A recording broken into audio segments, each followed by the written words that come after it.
Olá, estamos começando mais um Conexões Saudáveis. E hoje, no episódio de hoje, nós temos uma convidada super especial. É a Aira Simões. Se você não conhece, você vai conhecer ela hoje. Eu queria que ela se apresentasse.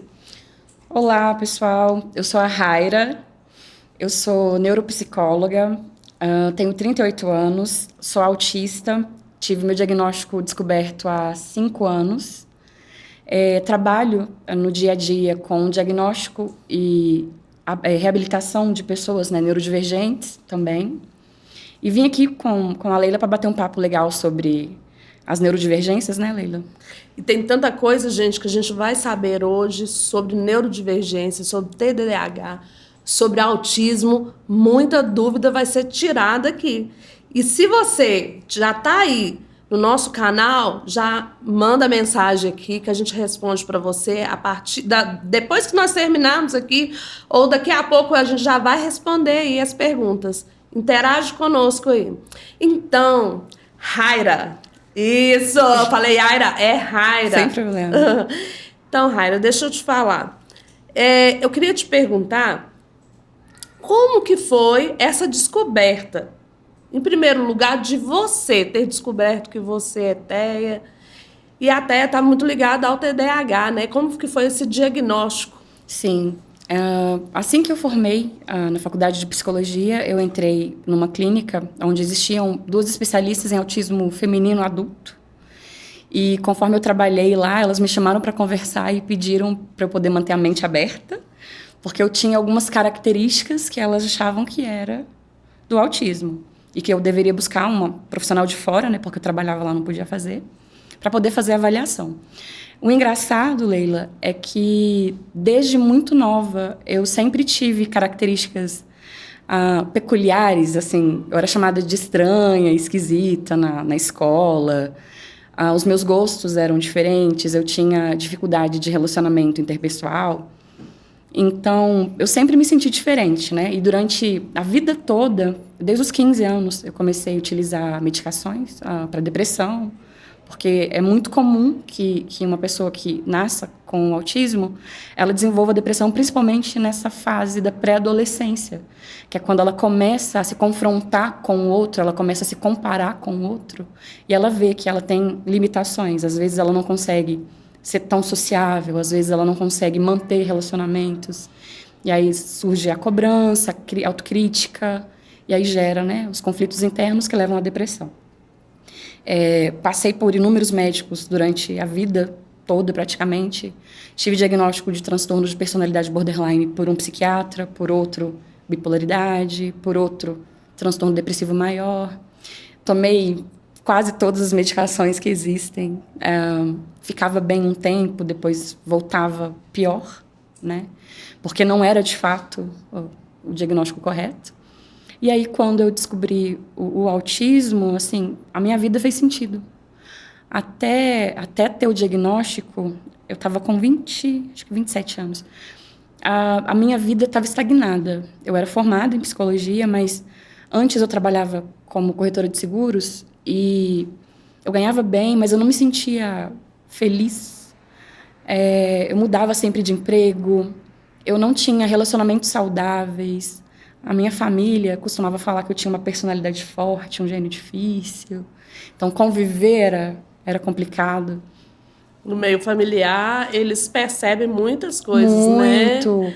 E para você também se identificar também ali, assim que você recebe esse diagnóstico, você começa a se entender, né? Exato. Naquele meio. Exatamente. Aí fez tudo sentido. Eu falei, peraí, eu realmente... Não é que eu sou o problema, é porque existe algo no meu cérebro que faz com que eu seja assim. Então, aí eu realmente parei de me culpar pelas coisas, parei de me comparar com os outros, me aceitei. E aí, me aceitando, eu comecei a me conhecer, entender as minhas limitações e respeitar as minhas limitações e também estudar sobre as estratégias para enfrentar. É o que eu falo com meus pacientes hoje. O diagnóstico ele é muito importante, não é só pelas terapias, pela medicação. Verdade. Mas sim pelo fato de quando você sabe quem você é, você sabe qual é o seu limite. Você sabe o que você não pode suportar. Então, você consegue onde criar você estratégias. pode ir, né? Exatamente. E aí você consegue viver com qualidade de vida. O diagnóstico, para mim, ele me lançou, assim, graças a Deus, para uma carreira profissional muito boa. Eu consegui voltar a estudar, né? Hoje eu faço neurociências na UFMG, acho que até esqueci de falar no começo. É tão importante, né, que você foi exatamente para a área da saúde mental. Sim. Será que você ter ido para essa área também foi um meio de que você queria se conhecer melhor, Foi por entender isso. as suas limitações, entender aquilo que estava acontecendo com você e até ajudar outras pessoas? Foi por isso mesmo. Eu vou contar uma peculiaridade. 80% dos meus pacientes que são autistas, eu sempre pergunto para eles sempre falam a mesma coisa. Gente, o nosso cérebro funciona com padrões. A gente vê padrões em tudo. Então, é muito comum que a gente fique super envolvido em quebra-cabeça, solucionar problemas. Por exemplo, boa parte dos autistas, boa mesmo, gosta de casos criminais. Porque ai, meu Deus, você começa a ver casos criminais, aí você já começa a montar o quebra-cabeça na sua cabeça. E aí, quando você vê, antes de terminar, você já sabe quem é que cometeu o crime, quem fez o ato. E, assim, o Dr. House, aquela série do Dr. House também, que era muito bacana sobre diagnósticos e tal, é você completar mesmo um quebra-cabeças. Nossa, eu amo Dr. House, eu acho também. muito legal. Eu assisti acho que umas 8 vezes. E não sou só eu, tá? Todos os pacientes adultos que eu atendo que são autistas, eu pergunto, você gosta de coisas criminais? Nossa, eu adoro. Então eu vi que realmente é um padrão. E aí eu fui entender sobre isso. É sobre realmente essa busca de solucionar quebra-cabeças. É de ter as respostas para tudo, de entender o funcionamento das coisas. Então, eu acredito que inconscientemente eu fui motivada a ir para psicologia para isso. Tá, eu recebi tantos diagnósticos, mas eu ainda não estou bem. O que será que eu tenho de verdade? Talvez com o curso eu consiga me conhecer. E realmente, né, abriu portas assim que... Você se identificou totalmente. Na profissão. Mas você, como estudante de psicologia... É até uma polêmica agora, quando você entra lá na psicopatologia, você meio que se identifica com tudo que tem nos livros, né? Gente, na hora que você olha e fala, meu Deus. Exatamente. Não é possível. Eu tenho isso. Eu acho que todo mundo passa por isso, né? Brincadeira. Mas eu acho que foi por isso que eu fui para psicologia. E eu sou muito grata, assim, a todo aprendizado. E hoje também. Eu fui justamente para neurociências lá na FMG, eu queria fazer algo presencial. 86% dos autistas também têm TDAH. É muito importante que as pessoas saibam sobre isso. A gente tem essa necessidade de aprender de forma prática. Então, para quem tem TDAH, aprender de maneira remota, online, é um desafio gigante. Porque, primeiro, a pessoa ela tem que ter disciplina. Uhum. Se você tem atenção em tudo, porque a maioria das pessoas confundem. Falam assim, o TDAH é desatento. Não é. Não é desatenção. O TDAH é um excesso de atenção. Acontece que existe um transtorno que ele é muito conhecido em quem trabalha na área, que chama TPS, transtorno do processamento sensorial. Basicamente, neurodivergentes, autistas, TDAHs, só que os autistas têm com um pouco mais de intensidade, mas o TDAH também tem. Os nossos órgãos sensoriais funcionam de maneira intensa. A misofonia, a gente tem uma sensibilidade auditiva muito grande. A gente escuta realmente mais do que os outros. Hoje a gente teve até que a Thaís, e ela correu muito atrás, que Thaís, da comunidade Mães Atípicas, ela até esteve aqui com a gente, para conseguir os fones de ouvido para as crianças, porque para elas é muito difícil ficar sem. Exatamente. Porque é muito sons para elas. É excesso de estímulos. Aí a misofonia é a sensibilidade auditiva. Tem a hiperosmia, que é a sensibilidade olfativa. Boa parte dos autistas também nasce com problemas respiratórios. Então, sinusite, rinite, bronquite, problemas respiratórios, boa parte, a maioria. Chama hiperosmia, essa sensibilidade olfativa. O nariz sempre entupido, o ano todo, por causa da rinite. A gente sente cheiro com intensidade. Então, muitas vezes, a gente está num ambiente e a gente fala, você está sentindo cheiro? Ninguém mais está, só você. Aí, às vezes, um perfume doce incomoda, o cheiro de, por exemplo, se eu sentir cheiro de água sanitária ou em polo, só de sentir o cheiro, por causa dessa sensibilidade olfativa. Aí tem o que a maioria, que eu pergunto também, que é bem engraçado, que chama hiperreatividade tátil. É a sensibilidade tátil da pele. Pergunto assim, tira etiqueta das suas roupas? Ah, e aí, gente? Você tem tirado as etiquetas das suas roupas? Tem tirado? Fala pra gente aí. Geralmente, quem tem a hiperreatividade tátil, a pele é muito mais sensível. Então, se incomoda principalmente com a etiqueta, mas não é somente etiqueta. Por exemplo, corte de cabelo. Tem que tomar banho logo, porque senão fica tudo vermelho, os pelinhos encostando aqui. Dependendo da textura da roupa, calçado, não consegue ficar por causa que a pele é mais sensível. Então, é muito comum que uma pessoa que tenha hiperreatividade tátil, quando ela é mais clarinha, dá pra ver mais, né? Que dê muitas bolinhas, por exemplo. Teve o suor, empolou. Um pernilongo picou, empolou. É uma pessoa que geralmente tem muitas alergias. E a gente chama de dermatite atópica, né? Não sabe a causa. E é bem típico dessa hiperreatividade tátil. Além disso, tem a última, que é a fotofobia, que é a sensibilidade à luz. Então, geralmente, a gente se sente mais confortável em ambientes mais escuros, né? Cortinas blackout, quando muito expostos a quantidades excessivas de luz ou luzes muito fortes. Ou mesmo, por exemplo, Natal. Tem autistas que não conseguem ficar num ambiente com muitas luzes natalinas. E várias cores ainda? Exatamente. Porque realmente vê mais, em profundidade. Então, olha para você ver que interessante. O nosso cérebro deveria funcionar normalmente. Então, gerir essas sensações de maneira correta. Uhum. Para quem é neurodivergente, é como se tem um filtro, o filtro não funciona. Então, passa muito mais. Funciona de uma maneira muito mais intensa.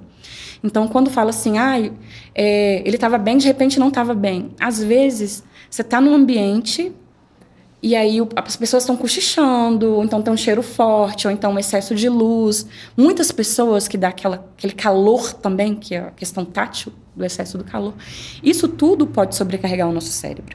Eu brinco com meus pacientes que é como se uma pessoa normal, que não existe ninguém normal, mas uma pessoa que é típica, ela tem 24 energias por dia, que é uma energia por hora. Quem é neurodivergente, principalmente autista, tem 12 energias em 24 horas. Então, por isso que a gente se cansa com muito mais facilidade. Por quê? Só de sair para casa, eu já estou exposta a todos esses estímulos sensoriais. Então, o meu cérebro, ele está filtrando tudo, registrando todas essas informações. Eu estou conversando com você aqui, eu estou ouvindo o barulho do fundo lá da música, da luz, o cheiro, tudo, está bem agradável, mas eu estou filtrando tudo. Então, tem vezes que só de sair... É uma hipersensibilidade que o autista tem?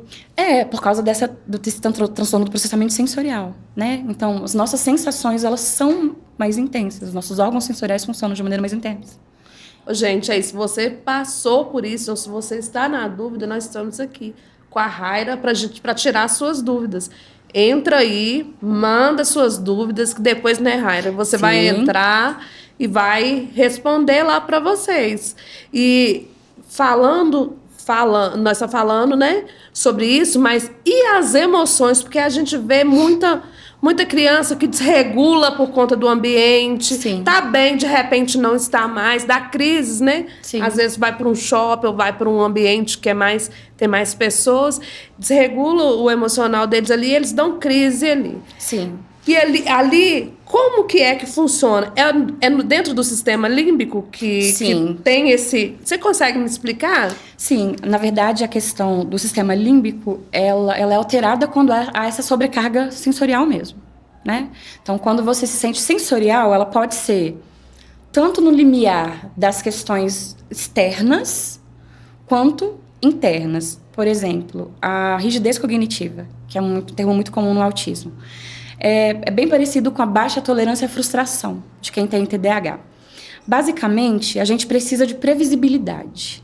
A gente tem necessidade, quando falam assim, autistas precisam de rotina, não é porque a gente precisa de rotina. A gente precisa se sentir seguro. A gente tem uma necessidade de se sentir confortável frente à situação. Então, como que a gente faz isso? Planejando com antecedência. essa necessidade dessa previsibilidade é que deixa a gente estável. Então, por exemplo, você me chama para sair. Você fala assim, Raira, vamos em tal lugar, tal hora. Ok. Me programei mentalmente. Inconsciente para isso. Vim. Se alguma coisa sai fora disso, de uma maneira que eu não consigo resolver, eu não consigo lidar bem com essa situação. Porque ela foi uma situação imprevista. Uhum. Então, automaticamente, o meu nível de ansiedade vai aumentar, né, dentro do meu cérebro. No caso, o sistema límbico, ele vai ativar a amígdala e o hipocampo, né? Eles vão estimular mais intensamente o nosso cérebro e aí vai aumentar o cortisol e a adrenalina. Por isso que causa a desregulação emocional. Aumentando o cortisol e a adrenalina, quando a gente tem ela liberada no nosso organismo, a gente tem as sensações da crise de ansiedade. O medo, o excesso, a sudorese, aquela angústia, às vezes aquela pressão no peito, a sensação de algo apertando a garganta, às vezes tremores, a crise de pânico mesmo. É o que a adrenalina faz. É muito forte. E o cortisol também, ele faz com que a gente vá naquele limiar do 8 a 80. Você está bem, em questão de segundos, você explode. E é isso que faz com que desregule o cérebro. A desregulação emocional, ela se dá basicamente pelas alterações sensoriais, que são os estímulos externos, ou pela baixa tolerância à frustração. Ou a pessoa passou por uma situação que ela não consegue lidar. No caso de criança, é muito mais difícil. Porque, às vezes, eles mesmos não conseguem identificar o que aconteceu. Eles estão sentindo naquele momento. E interessante você falar isso. Porque autistas, até adultos, tem um termo que a gente chama de alexitimia, que é a dificuldade de compreender as nossas próprias emoções. Autistas têm isso a vida toda. Não é só crianças. E a gente vê quantos adultos aí que têm crises e não está sabendo o que está acontecendo. Por quê? Exato. Aí, voltando lá atrás, quando você falou assim, sobre os diagnósticos que foram errados para você. Sim. Que você teve que tomar remédios, você teve que se submeter a tratamentos, sim, sendo que não era real. Era. Por quê? A pessoa, muitas das vezes, ela não sabe, não vai num bom profissional, ou aquele profissional também, porque essas patologias são patologias que agora que está sendo descoberta, está tendo mais informação, mas também a gente também tem que ter o cuidado. Muito. Que nem toda informação é uma informação que a gente tem que levar. Exatamente. Eu até gostaria, acho que é até polêmica isso agora. Polêmica! É interessante fazer um alerta sobre isso, quero alertar vocês de casa, que muitos profissionais têm feito avaliação neuropsicológica sem ter embasamento científico para isso. Por exemplo, eu não vou citar nomes de forma nenhuma, mas, por exemplo, existe a área da psicopedagogia, a neuropsicopedagogia, os próprios psicólogos que não são formados em neuropsicologia, que não fizeram o curso de psicopatologia dos transtornos de neurodesenvolvimento. Então, se você vai em qualquer profissional, a chance de você ter um diagnóstico errado é gigante. E, assim, é totalmente prejudicial para você. Porque se você tem um diagnóstico de algo, você vai tomar uma medicação que vai ter efeito colateral, porque não existe medicação sem efeito colateral. Você vai ter um efeito colateral, vai ter prejuízos na sua vida e não vai ver melhora.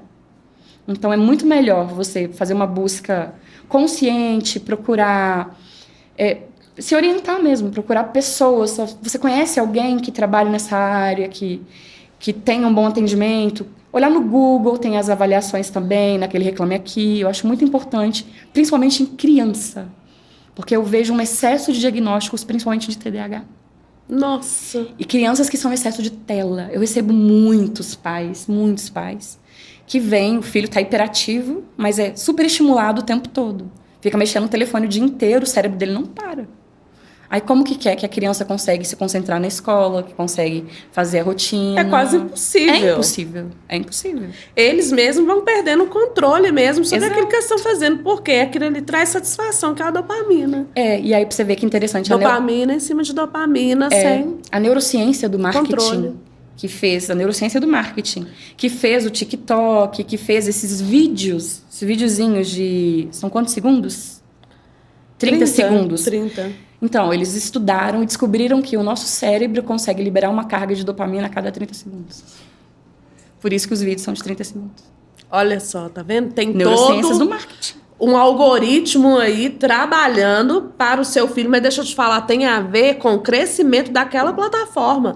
Não tá ali de... Ah, não, aquilo ali algo... É só para me divertir. Não tem diversão, não. Tem um algoritmo te controlando por trás da tela e o seu filho tá correndo o risco de ter diagnóstico errado por excesso de tela. Exatamente. Porque se o seu cérebro libera dopamina, você não vai querer sair dali.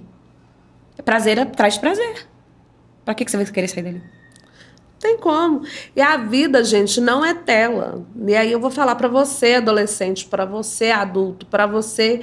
As crianças hoje também, né, Raira? Muitas crianças, muitas. As crianças nasceu, daí a pouco no berço já tem dá. uma tela lá. É verdade. O que você deu pro seu filho? Um celular para poder ele ficar quietinho? Não, gente. Criança tem que brincar. Criança tem que pular, tem que correr. Criança é isso. Ela tem que se desenvolver. Ela está na fase de desenvolvimento. Adolescente tem que ir, né? Sim. Passear, ir no cinema, conhecer gente nova. Fazer esportes. Tem que aproveitar enquanto não entra no ritmo de trabalho, porque depois nem sobra tempo, né? Para viver essa juventude enquanto tem. Pois é. Adultos também, que às vezes a gente vê que passam horas e horas na frente da tela. Muito. E a gente mesmo, como profissional, muitas vezes a gente tem que ficar... Não, peraí. Sim, tá tem que demais. controlar. Vou diminuir aqui. Porque a gente trabalha com as redes sociais, só que a gente também não pode virar refém, né? Exatamente. Para isso também não atrapalhar a gente. Então, gente, ó... Eu chamo vocês para essa reflexão, né? Muito importante. A Aira, ela é psicóloga, neuropsicóloga, e ela está estudando neurociência. Então, aqui o papo aqui é com uma pessoa que sabe. Então, vamos pensar nisso? Vamos refletir sobre isso? Conexões saudáveis não é só um ambiente para... igual nós trazemos muita informação aqui, mais informação de qualidade. E outra coisa que eu queria falar com você, aqui nós estamos no Vitrine Rec Studio, no Monte Carmo Shopping, e se você quiser fazer o seu podcast aqui, neste lugar, sentado aqui, trazer um profissional que você gosta, que você admira, que você vê que é um profissional de primeira, que vale a pena trazer, vem cá para o estúdio. Traz aí um amigo, se não for um amigo, traz aí uma pessoa que você conhece. Tantas pessoas nas redes sociais que a gente tem que usar com... Saber usar, né? Traz pra cá. Vitrine Rec Studio, seu lugar de fazer podcast. Ô, Aira, olha...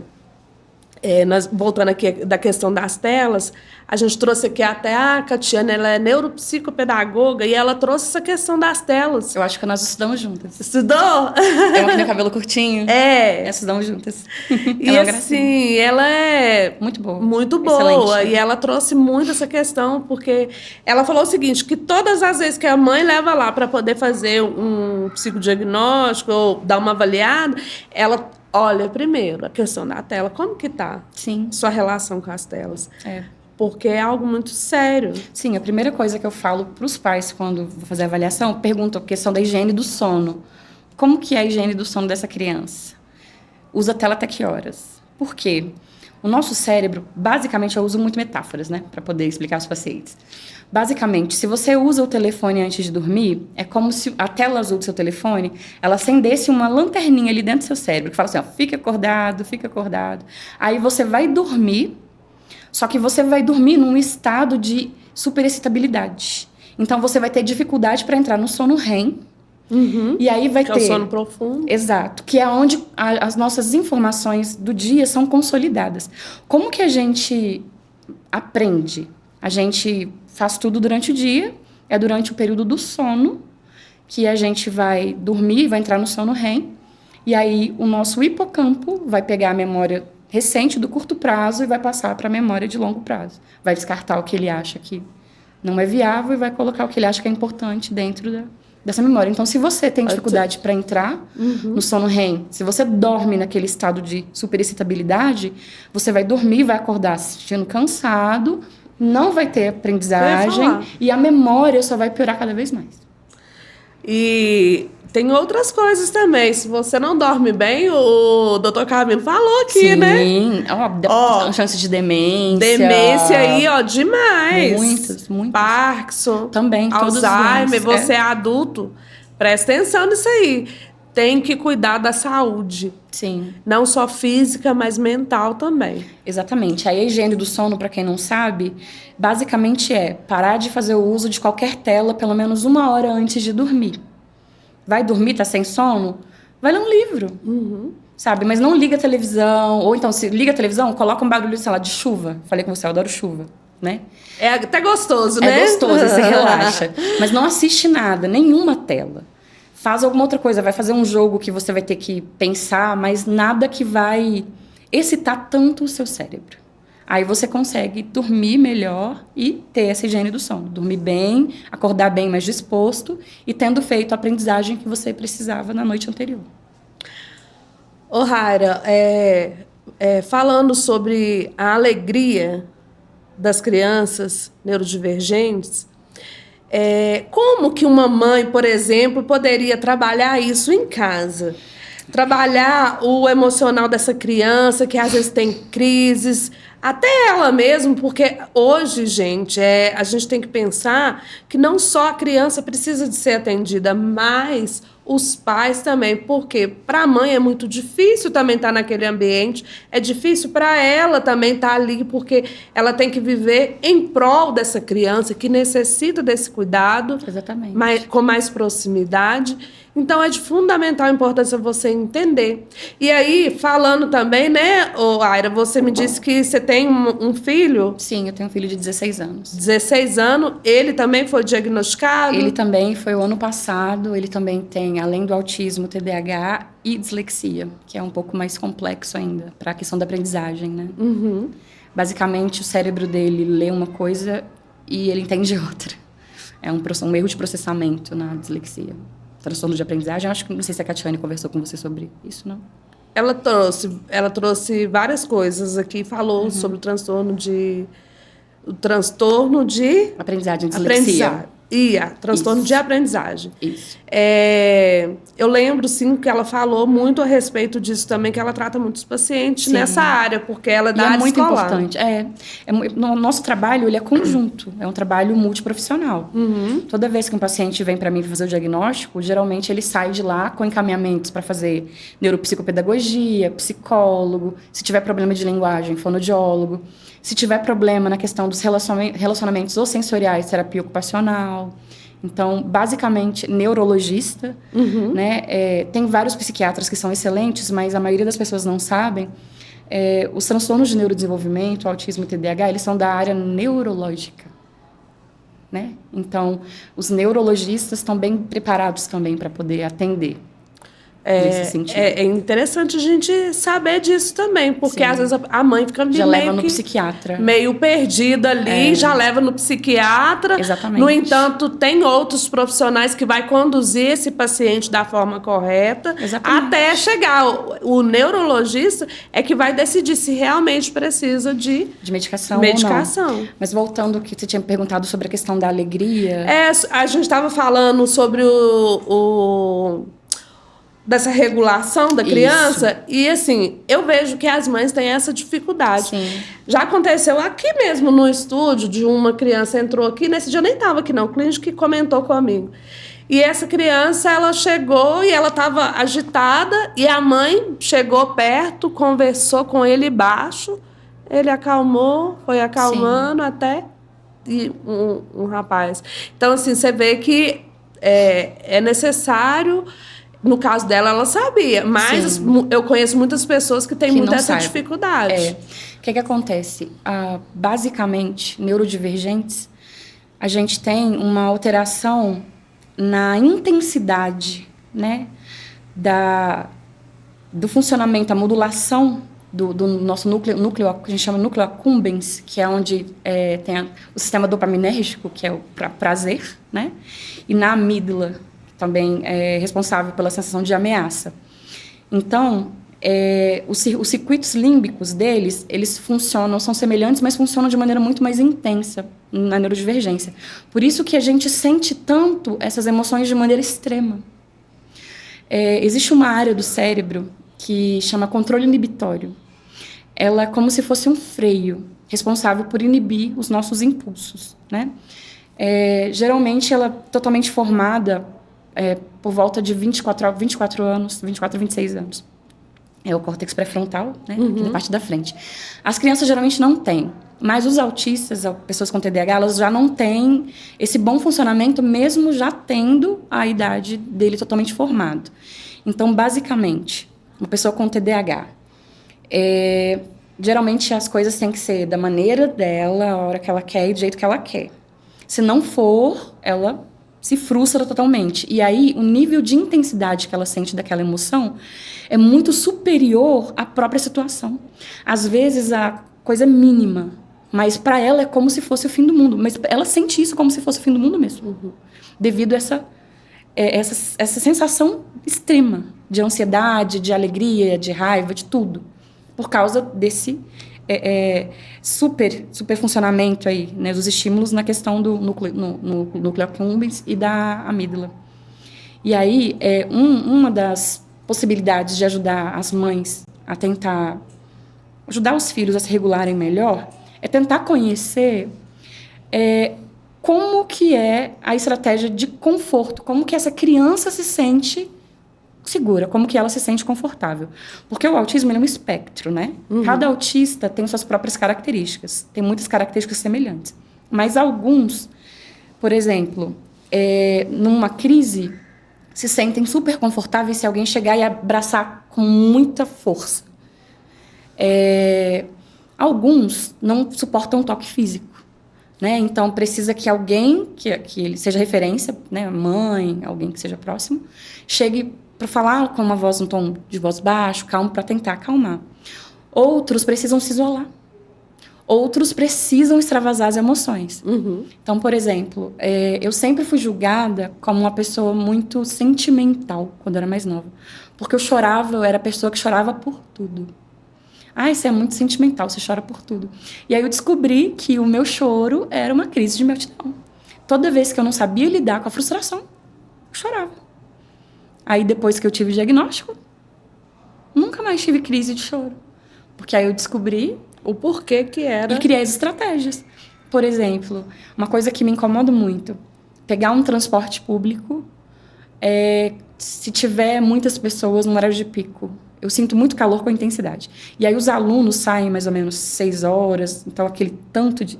Nossa, eu lembro que há um tempo atrás, eu peguei uma van, e eu estava trabalhei o dia inteiro, eu saí do serviço ótima. Nem parecia que eu tinha trabalhado, porque eu amo o meu trabalho.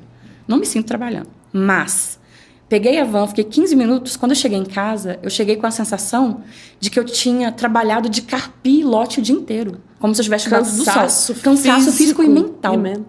15 minutos na van. Aí eu falei assim, meu Deus, o que aconteceu? Eu estava bem agora. Aí eu fui analisar. Eu peguei a van. Aí eu descobri que isso era um gatilho para mim, para crise. Aí eu parei de pegar van, parei de gastar dinheiro à toa, e toda vez que eu vou embora eu vou de Uber. Então eu não tenho mais crises nesse sentido. Então quando eu falo de criar estratégias, descobrir quais são os gatilhos. Uma criança teve uma crise. Tentar entender, se tiver, por exemplo, em casa, tentar entender quais foram as coisas que aconteceram que desencadeou aquela... Isso, que podem ter desencadeado aquilo. Porque aí, identificando o gatilho, a gente consegue prevenir que novas situações aconteçam.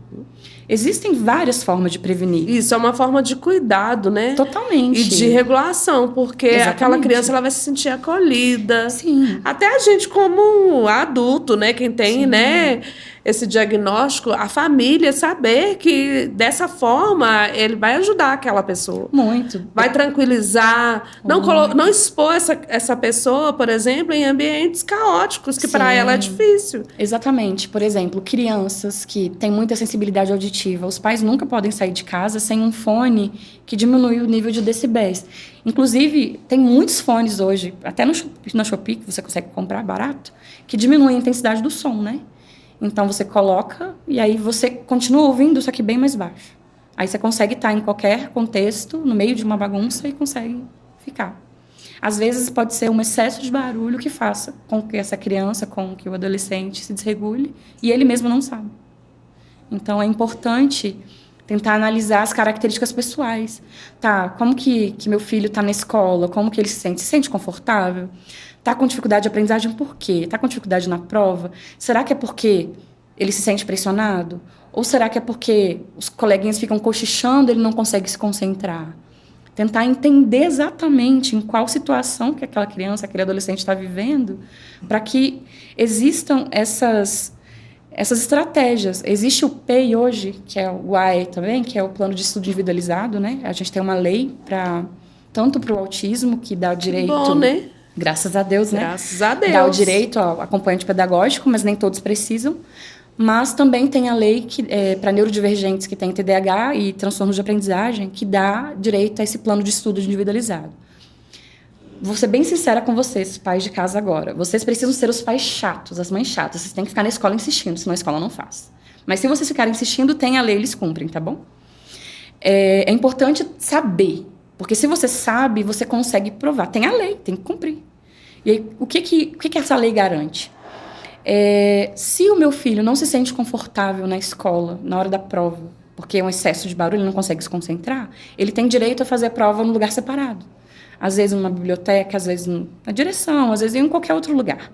Isso é ótimo, gente. Ótimo. Se ele tem dificuldade de terminar um trabalho, porque são muitas informações, ele tem direito a mais prazos.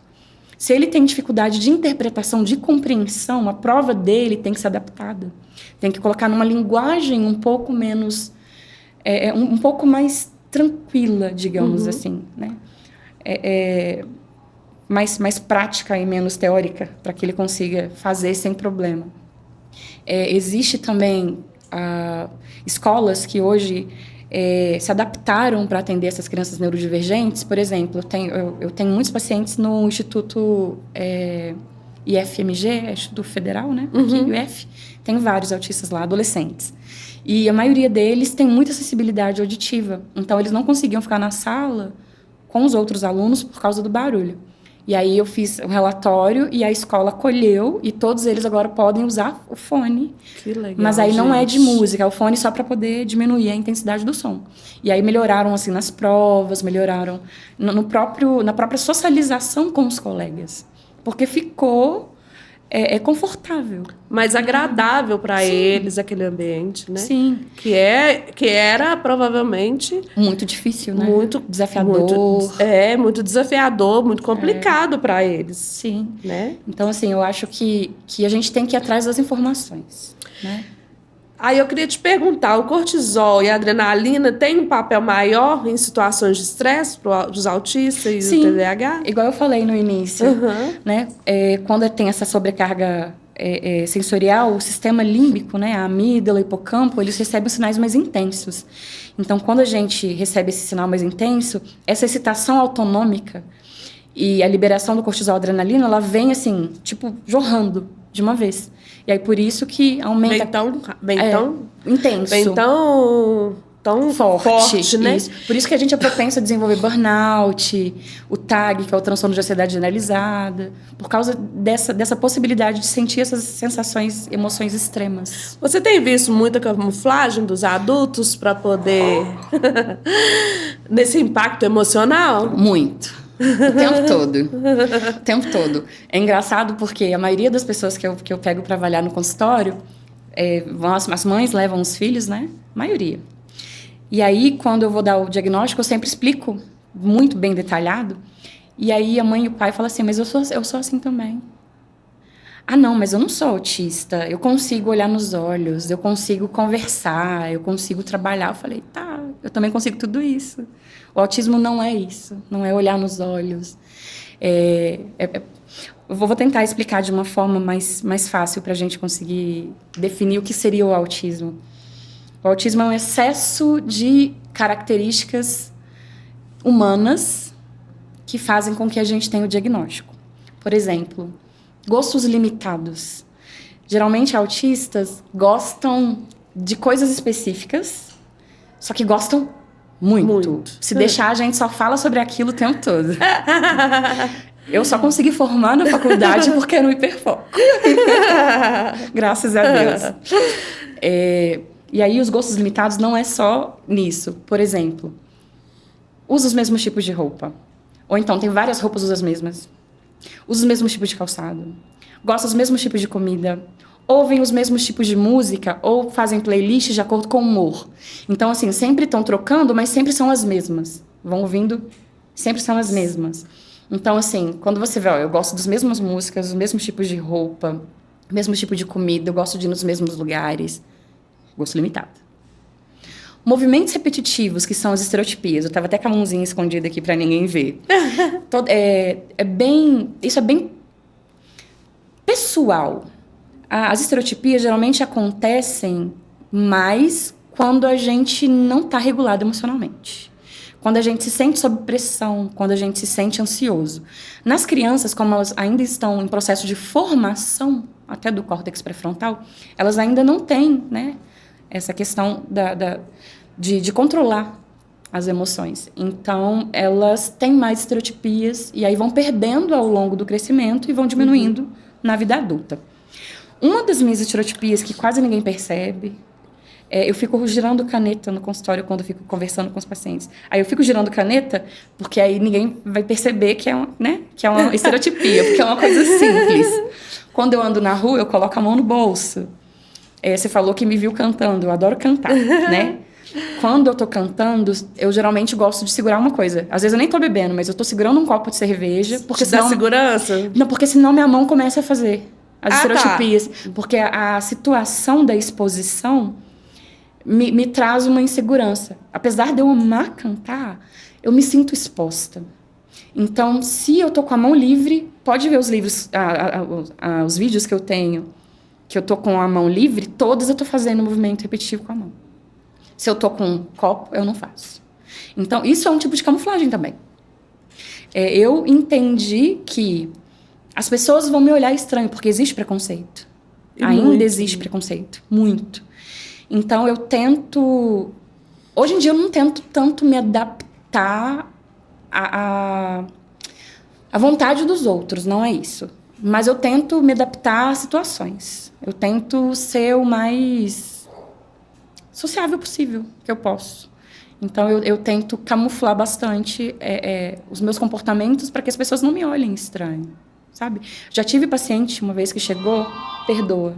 Desculpa, erro técnico.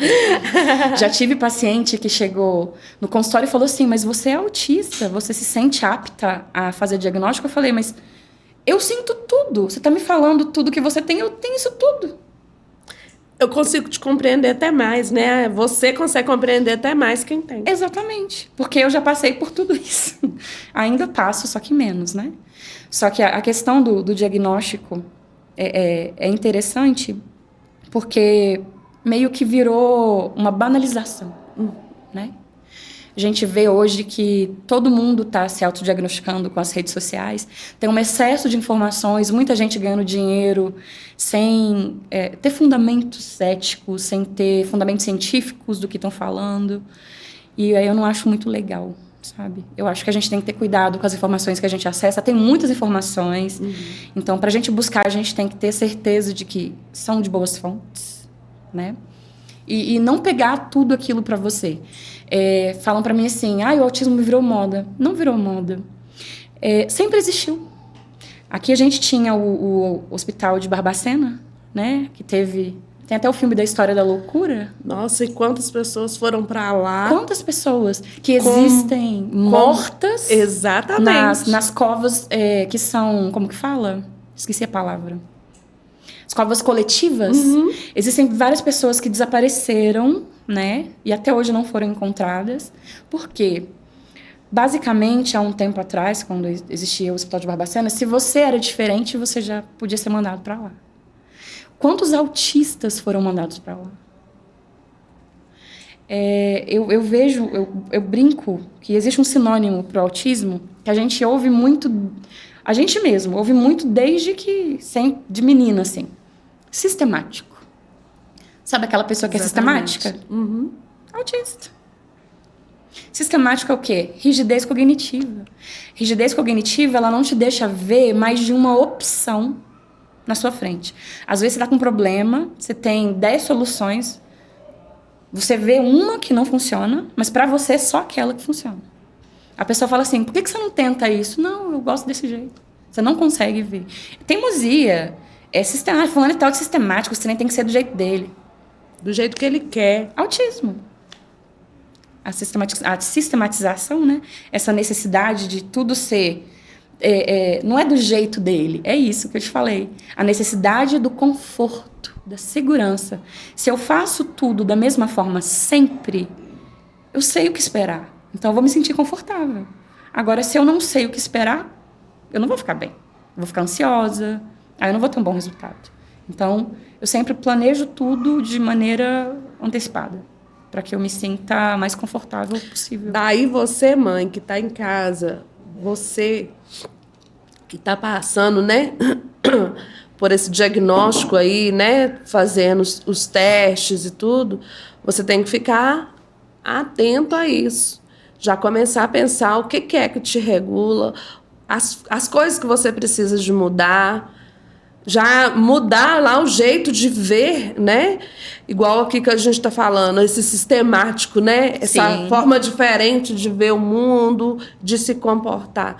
Observar o que é que você pode mudar isso. Talvez você não, mas a família pode ver e não rotular. Exatamente. Que a gente tem muito essa questão, né? Muito. Não rotular a pessoa. Tá passando por esses testes e tudo, olhar para essa pessoa com mais amor, com mais cuidado, com mais respeito, entendendo a dificuldade daquela pessoa. Sim, entender. É muito importante eu falar isso pra vocês, gente. Vocês acham que eu queria ser do meu jeito? Eu não queria. Eu não sou assim porque eu quero. Eu queria ser perfeita, eu queria ser normal, eu queria ser super adaptável, super flexível. Só que eu não sou, infelizmente. Então, não é algo que a gente consiga controlar. Então, os pais têm que entender isso. Às vezes não. Na maioria das vezes, as crianças elas não conseguem controlar. Uhum. Elas não se sentem seguras. Então, o nosso dever como os pais é ser acolhedores. É abraçar a neurodivergência, julgar menos e acolher mais. Se tá triste, se tá frustrado, acolhe aquela frustração, acolhe aquele sentimento de tristeza, mas sem julgar. Dá um abraço. Fala assim, filho, vai passar. Não fala assim, cala a boca, fica quieto, tal, não pode. Não. Filho, tudo bem, você tá assim agora, daqui a pouco vai passar. Só acolhe. Isso já faz toda a diferença. Toda a diferença. Nossa. Gente, é um conteúdo de respeito, né? Fala sério. E aumentou muito o diagnóstico de autismo em mulheres? Aumentou bastante. Graças à popularização, né, das redes sociais, eu peguei várias que, assim como eu, ouviram muito durante a vida. Você tem a personalidade forte, o seu gene é difícil, você é uma pessoa difícil de conviver. Minha família fala que eu sou muito difícil. Aí foram e descobriram o diagnóstico. Eu atendo a partir dos 3 anos, né? Mas eu tenho especialização em atendimento geriátrico e em transtornos de neurodesenvolvimento. Então, eu atendo muitas mulheres adultas. E é muito legal porque 99% das que vão, a gente sempre passou por praticamente as mesmas coisas. Os mesmos julgamentos, as mesmas nomenclaturas, nomeações, ter dificuldade para se aceitar. Existe algo muito ruim em quem é autista, que a gente se sente o tempo todo não confortável. Por exemplo, não é não confortável, estou tentando pensar a palavra, auto-TDAH. Na verdade, por exemplo, eu sei que eu sou uma excelente profissional, mas várias vezes eu me pego pensando assim, será que eu sou boa mesmo? Será que eu estou fazendo bem o suficiente? Então, mesmo sabendo, os meus pacientes me falando, relatando, colocando avaliação no Google, no fundo, eu ainda não consigo ter esse reconhecimento próprio que eu gostaria de ter. Sabe? Comigo mesmo. Uhum. Eu não me sinto segura. A gente chama de síndrome do impostor. né? A gente não consegue se apropriar, se apropriar do que é nosso. A gente sempre acha que não tá bom o suficiente, que não tá legal o suficiente. Por mais que você faça, por mais que você se esforce. Nunca tá bom o suficiente. Nunca. E isso, assim, é eterno, né? É trabalhado na terapia. Mas não tem cura, né? Então, a gente tem que ir trabalhando aos poucos o que a gente pode. Reconhecer já é um ponto que você tem essa dificuldade, né? Muito importante. Que ela é, assim, fundamental. A gente entender as nossas, até onde eu posso ir, até como que eu posso lidar com essa situação. Eu tenho isso, olha, eu tenho isso. Isso acontece comigo. E como, igual você falou, né? Não tem como acabar, mas tem como... reduzir. Exatamente. É isso mesmo. Isso é muito importante. E aí, a gente pode falar sobre você, como mãe atípica, né? Agora, né? Você está vendo aí que a gente falou tantas coisas, né? Sobre as mães, o tanto que as mães precisam, né? Entender e tudo. Você tendo esse diagnóstico, para você, foi mais fácil de entender as dificuldades do seu filho?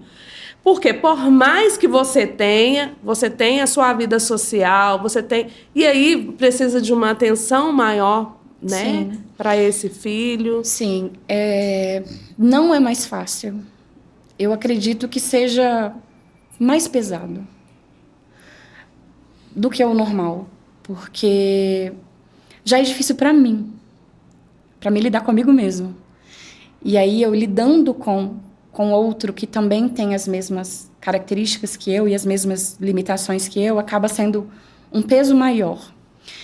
Isso me proporcionou pensar melhor antes de falar alguma coisa. Às vezes, ver um comportamento dele, em vez de eu brigar com ele, tentar entender o que está acontecendo. Então, eu fiquei um pouco mais compreensiva. Eu fiquei um pouco mais... Eu comecei a ouvir mais e falar menos. Não se tornou mais fácil, mas a gente tem se tornado mais próximo. Eu acho que isso é importante. Embora nós dois tenhamos o diagnóstico, nós dois somos bem diferentes, né? Uhum. Cada um de uma forma. Então, eu tento respeitar as particularidades dele, ainda mais que ele é adolescente. Como todo adolescente, é a idade que dá muito trabalho, né? A gente sabe, muito impulsivo. Então, eu tenho tentado ser mais amiga, ser mais presente, conversar mais, para que ele sinta que ele não está sozinho. E qual o conselho você poderia dar para as mães que está passando por esse momento, está agora recebendo diagnóstico, né, nessa idade, que é adolescente, que, igual você falou, que não é fácil? Sim. Qual conselho você daria para elas? Eu acredito que vocês mães devem, primeiro, buscar conhecer quem é o seu filho. Porque o diagnóstico, ele não muda quem ele é. Ele já nasceu daquele jeito. Então, ele sempre foi assim. Você só conheceu isso agora. Você conhecer quem é o seu filho de verdade. Você aceitar o seu filho acima de tudo. Você conversar mais, acolher mais e julgar menos. Buscar, levar nas terapias é muito importante. O acompanhamento psicológico é muito importante. Nessa idade da adolescência, principalmente. Que é quando o adolescente se depara com o mundo e a impulsividade, aí ele quer fazer várias coisas. E, sendo neurodivergente, tem uma característica da ingenuidade e da necessidade de aceitação, que é a camuflagem. Então, acaba que, muitas vezes, ele vai tomar decisões para ser aceito, né, influenciado pelos outros. Se você julgar, ele só vai se afastar de você. Então, eu acredito que o melhor que você possa fazer é tentar se aproximar mesmo do seu filho. O único conselho que eu posso te dar como mãe, como profissional, buscar as terapias, buscar acompanhamento psicológico. Se tiver dificuldade na escola, buscar fazer aula de reforço, fazer acompanhamento neurológico se precisar de uma medicação. Porque, como eu disse, 86% dos autistas também têm TDAH, então, a maioria... É muito importante fazer uso da medicação para quem tem TDAH. Tem, assim, uma melhora significativa em relação à aprendizagem, em relação a tudo, né? Então, Acho que é isso. Gente, olha, é muito bom, viu, a gente conhecer mais, né, sobre esse assunto, sobre o autismo, sobre o TDAH, sobre a regulação, né? Nossa, gente, tanta coisa importante, Muita né, coisa. Raira? Que eu vou te falar, merece mais um podcast, viu? Vamos marcar para outro dia. A gente vai ter que marcar mais um, porque eu vou Tá te bom. falar, viu? Combinado. Né? Eu estava vendo sobre a neuroplasticidade também, Sim. que a gente poderia falar. Nossa, tem tanta coisa para falar. Tanta coisa, né? Tanta Que coisa. trabalha a regulação emocional. Sim, existe uma técnica que eu faço no consultório, que chama eletroestimulação transcraniana por corrente contínua. É um aparelho que ele estimula com os 2 eletrodos aonde você quer melhorar. Então, por exemplo, se você tem TDAH, se o seu nível de atenção está comprometido, memória está comprometida, por exemplo, atenção, você vai estimular o seu córtex pré-frontal, você vai colocar os 2 eletrodos aqui com uma descarga de baixa intensidade de energia. É baixa intensidade mesmo, é no máximo 2 miliamperes, então você não sente nada. Você sente um formigamento, aquela mesma sensação desses que você faz em fisioterapia. Uhum. É igualzinho, só que é cerebral. E aí, nisso, você vai fazer com que aquele neurônio que está funcionando incorretamente, ele vai aumentar o potencial de ação dele. O que é o potencial de ação? Vai fazer com que ele consiga funcionar de forma mais precisa para liberar dopamina, endorfina, serotonina, que são os neurotransmissores responsáveis por regular as nossas emoções, dopamina principalmente, né? Para deixar a gente motivado, que é o que é muito comprometido no TDAH. Né? São os 3, mas dopamina é o sistema dopaminérgico todo que é comprometido no TDAH.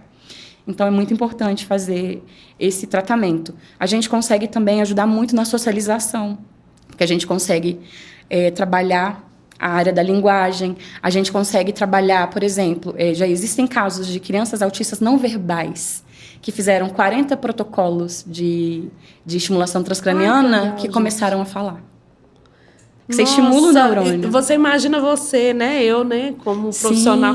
Você vê o desenvolvimento daquela criança. É uma realização, assim, vê a que dinheiro nenhum falando. compra. Ai, gente, é muito bom. É uma realização que dinheiro nenhum compra. E é por isso que eu fui para neurociências. Eu fui para entender mais sobre o autismo, entender ele na formação do cérebro. Como que funciona, o que a gente pode fazer. O que existe além do diagnóstico e além da reabilitação, porque existem vários estudos, várias pesquisas sobre, né? Sobre tudo que você imaginar do autismo. Nossa, eu vou te falar, tem muitas práticas, né? Tem muita coisa, Tem né? muita coisa. Isso é bem pouco conhecido, a neuromodulação que chama.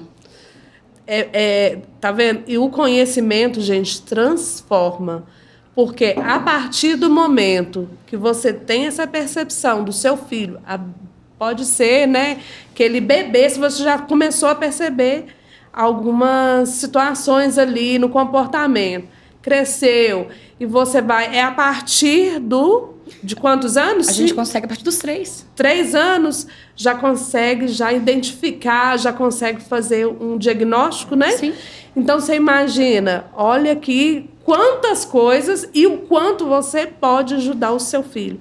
Quanto um adolescente pode ser ajudado, quanto você, adulto, pode, muitas das vezes, não estar entendendo suas emoções, as suas reações, seu comportamento, e muitas das vezes está aí, né, no psiquiatra, sem a necessidade e não entendendo. Não estou falando que o seu diagnóstico está errado de forma alguma, mas eu estou mostrando para você que tem outros profissionais que podem te ajudar.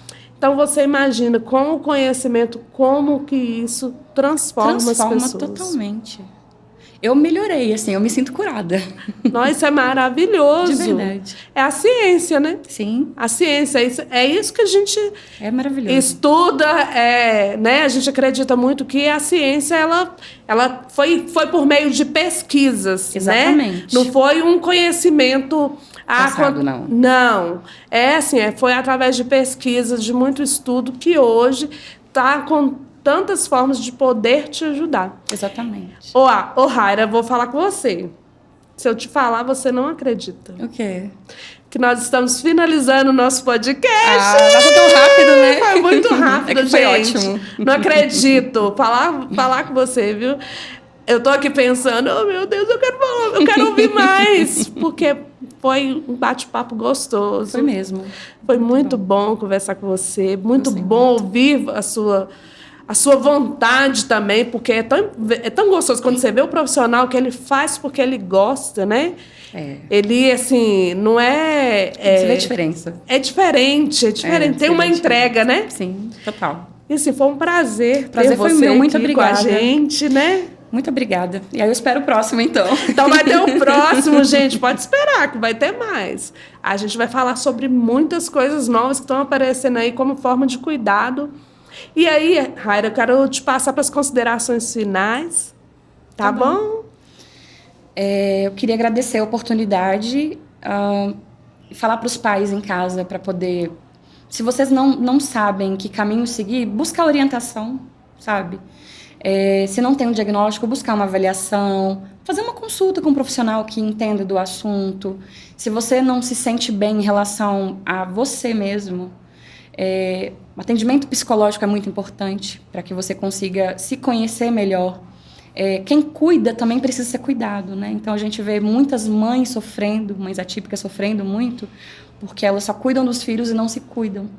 Então, esse recado aí para vocês também buscarem se cuidar, buscarem conhecimento, tentarem sempre fazer o possível para que vocês se sintam bem sendo quem vocês realmente são, sabe? Se autismo não é vergonha, se autista não é motivo de chacota, não é motivo de me sentir mal, sabe?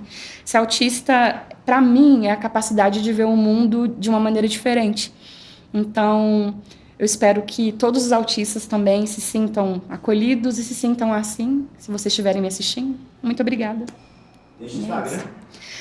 Meu Instagram, Raira Simões, com H. Acho que vai estar marcado na publicação da lei. Vai sim, vai sim. É isso, igual o meu nome está escrito ali. É Raira, viu, gente? Mas escreve com H mesmo. Me sigam lá, eu tenho muitas dicas, tenho muito conteúdo bacana. Eu explico sobre muitas coisas, então fiquem à vontade. E qualquer dúvida também, vocês podem mandar mensagem, tem meu site, tem o WhatsApp, fico à disposição. É isso aí, gente. E nós ficamos por aqui com mais um episódio. Até o próximo.